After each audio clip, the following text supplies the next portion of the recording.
बायको पडलेत.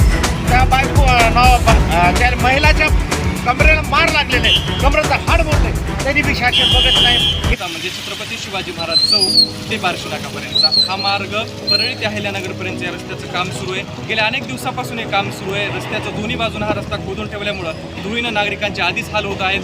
या सगळ्या गोष्टीची दखल घेऊन बीडचे जिल्हाधिकारी विवेक जॉन्सन यांनी एक बैठक बोलावली आणि या बैठकीमध्ये संबंधित अधिकाऱ्यांना आणि कंत्राटदारांना हा रस्ता 31 मेच्या पूर्वी पूर्ण करून या रस्त्याचं काम करा असे आदेश दिले होते. मात्र आज 30 मे आहे आणि उद्याच या रस्त्याची कामाच्या डेडलाईन दिली होती. परंतु आज जर आपण हा रस्त्याचं काम बघितलं तर या रस्त्याचं काम झालेलं नाही आहे. आणखीनही रस्ता खोदलेला आहे आणि यामुळे धुळीने आणखी नागरिकांचे हाल होत आहेत. आणि यामुळं जिल्हाधिकाऱ्यांनी जे आदेश दिले होते त्या सगळ्या आदेशांना आता कुठंतरी संबंधित अधिकारी आणि कंत्राटदाराने तरी केराची टोपली दाखवून आणखीनच संतगतीने हे काम सुरू केलं आहे आणि नागरिकांचे हाल मात्र तसेच सुरू आहेत.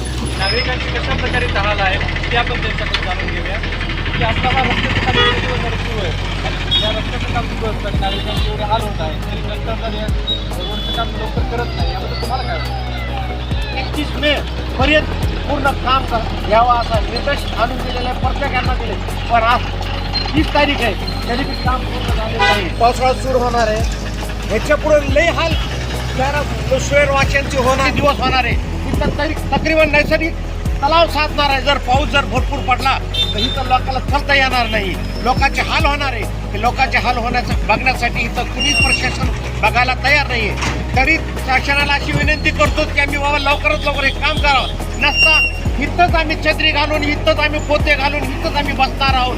कारण की तुम्ही जर करत नाही, लोकांचे विचारच करत नाही, लोकांची मनाची. आता काही परवा दिवशी इथं 2 नवरा बायको पडलेत.